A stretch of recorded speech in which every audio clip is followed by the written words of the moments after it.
So the first of our semi-finals then underway in the women's pair.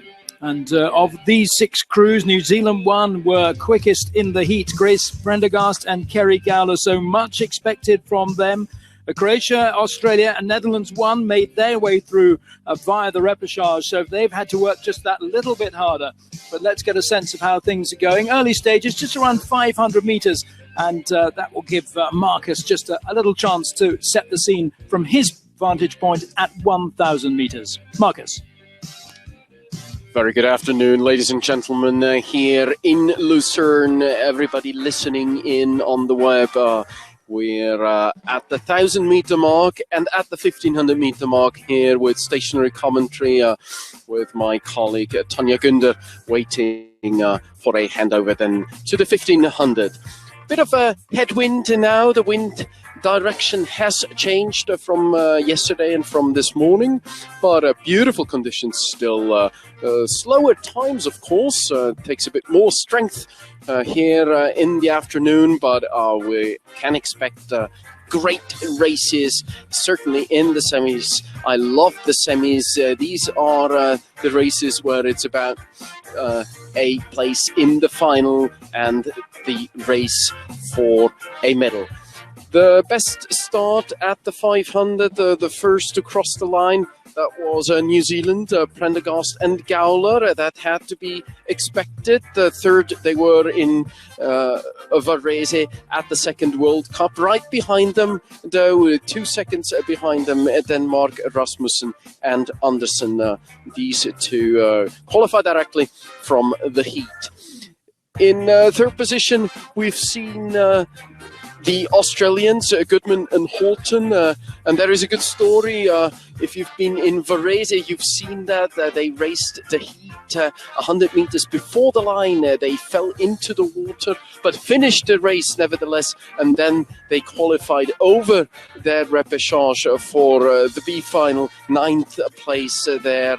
So Molly Goodman, Genevieve Horton, they're now here in the semis of the women's pair. Now the boats are Gowler, behind them Rasmussen and Andersen, and in third position Canada, Martins and Nurse. Only in fourth position, 3/4 of a length down, still with the overlap, the young crew from Australia, then gap of clear water, then the Netherlands in lane 6 and the Croatians in lane 1. So at the moment, at the 1,000-meter mark, it would be New Zealand, Denmark and Canada, but there is only a second between Canada and Australia at the 1,000-meter mark. So far, so good. Let's see how that develops. Can Australia find another gear, maybe upping the rate a bit here in this headwind? That's important. You have to keep moving in the headwind. It's much tougher to row in the headwind than in tailwind. So New Zealand keeping that lead, increasing that lead over Denmark. And then the question is Canada or Australia. Currently Canada in third, Australia in fourth. Ja, und der Antwort dieser Frage gehen wir von der 1500-Meter-Marke nach. Ein herzliches Willkommen auch von diesem Standpunkt aus. Ein herzliches Willkommen auch an alle die Fans und Zuschauer, die heute am Samstag erst den Weg nach Luzern gefunden haben. Wir haben ja jetzt Wochenende und die Zuschauerränge füllen sich zusehends. Also ein herzliches Grüß Gott an alle Angereisten aus aller Herren Länder.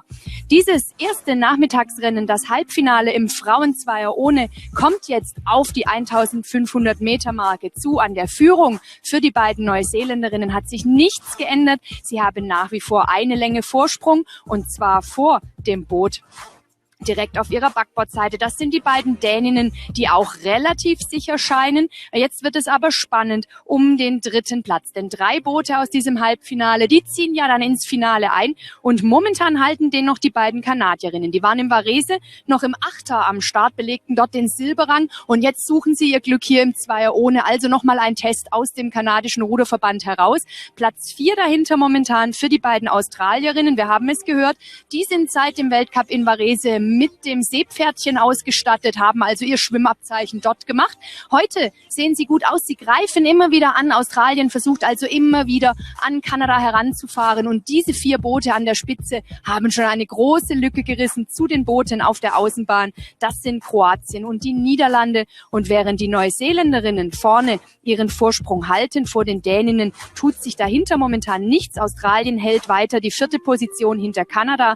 Und jetzt geht es gleich auf die letzten 250 Meter zu. Momentan sieht alles danach aus, dass Neuseeland, Dänemark und Kanada ins Finale einziehen könnten. Aber wie gesagt, erst wird abgerechnet, wenn die ganzen 2000 Meter gerudert sind. Und die Australierinnen, die werden es sicher noch einmal versuchen.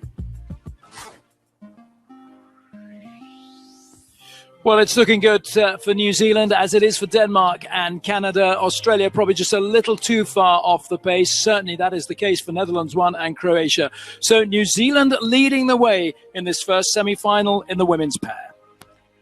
Im ersten Halbfinal des Zweier ohne der Frauen hier eine klare Führung für die Neuseeländerinnen, 200 Meter vor dem Ziel und danach ebenfalls sicher für dieses Final qualifizieren können sich die Däninnen und die Kanadierinnen, die hier mit einem leichten Vorteil für die Däninnen Richtung Ziel rudern, klar jetzt geschlagen sind, aber die Australierinnen auf dem 4. Platz, genauso wie die Holländerinnen und Kroatien dahinter. So, comfortable win for the New Zealand crew, Grace Prendergast and Kerry Gowler, the World Under-23 champions, coming in ahead of Denmark in 2nd place. And then 3rd place over in lane 5 is Canada 1. So it's New Zealand 1, Denmark and Canada 1 through to the final of the women's pair. Das Rennen ist entschieden. Der erste Platz für Neuseeland 1, 2. Rang Dänemark, 3. Rang Kanada 1. Diese 3 Boote gehen ins A-Finale. Australien, die Niederlande und Kroatien ins B-Finale.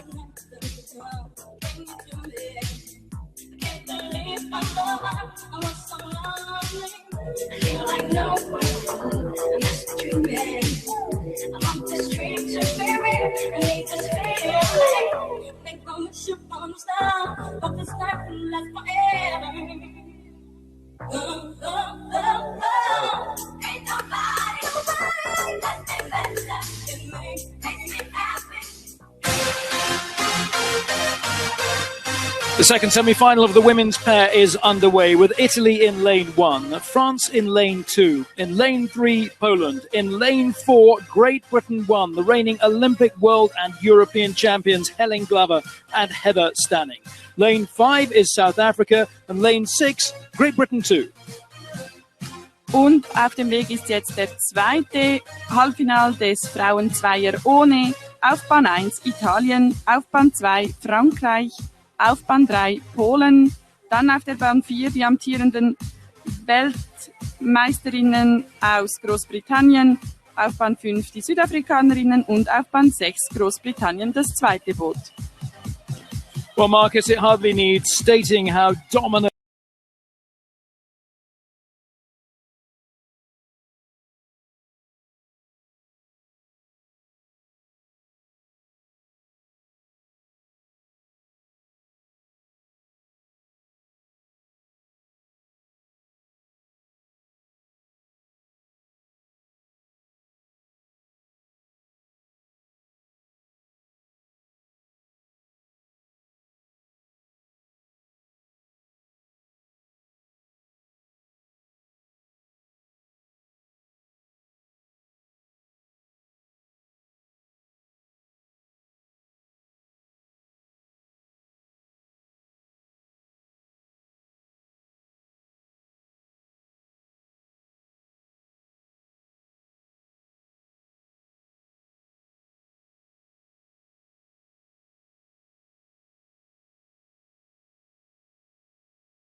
The two French women, they made the final in Varese, but here now they're in fourth position and it looks like it's going to be a B final. But it's only 1,000 meters, it's headwind, and a lot can happen over the next 1,000 meters.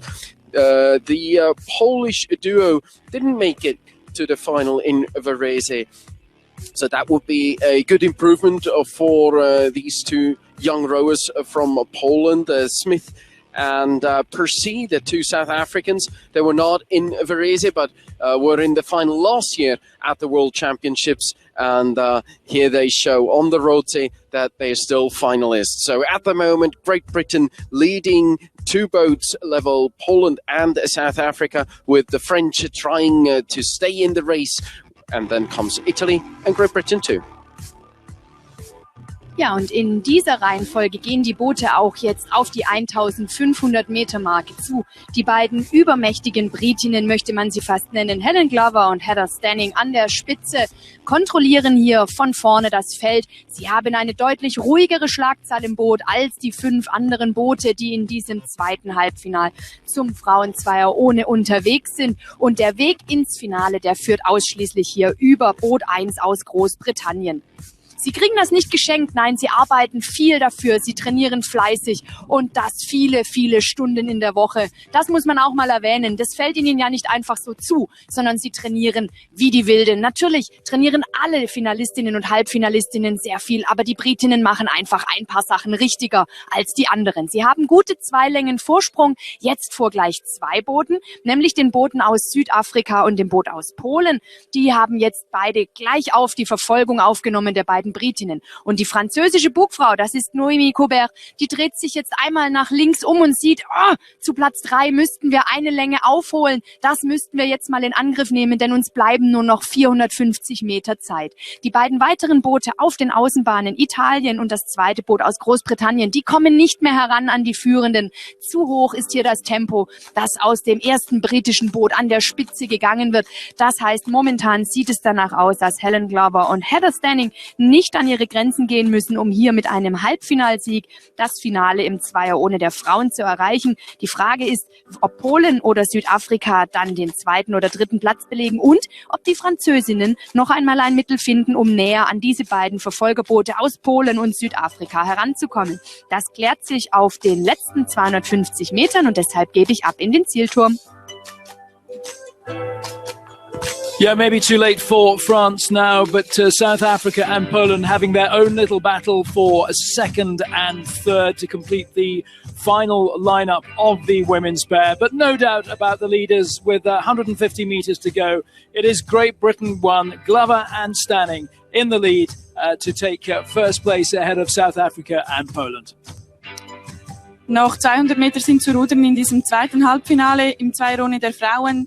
Die Britinnen hier souverän vorne, dahinter nach wie vor dieser Kampf um Platz 2 und obwohl die Polinnen die Schlagzahl zwischendurch auf 36 erhöht haben und die Südafrikanerinnen ein bisschen tiefer schlagen, scheinen sie das jetzt für sich entschieden zu haben. Keine Chance mehr für die Französinnen auf einen finalberechtigten 3. Platz vorzustoßen. So the hooter goes as Great Britain crossed the line in first place. 2nd place, South Africa. 3rd place, Poland. So we have our lineup for the women's pair final. It'll be Great Britain, South Africa, Poland, New Zealand 1, Denmark and Canada 1. Die Resultate dieses zweiten Halbfinals im Zweier ohne der Frauen. Rang 1 für Großbritannien Boot 1, Rang 2 Südafrika, Rang 3 Polen. Und dann auf dem 4. Platz Frankreich, 5. Platz Italien und 6. Platz Großbritannien 2. Damit gehen Großbritannien, Südafrika, Polen ins A-Final und dieses A-Final wird komplettiert aus dem ersten Halbfinal von Neuseeland, das erste Boot, Dänemark und Kanada.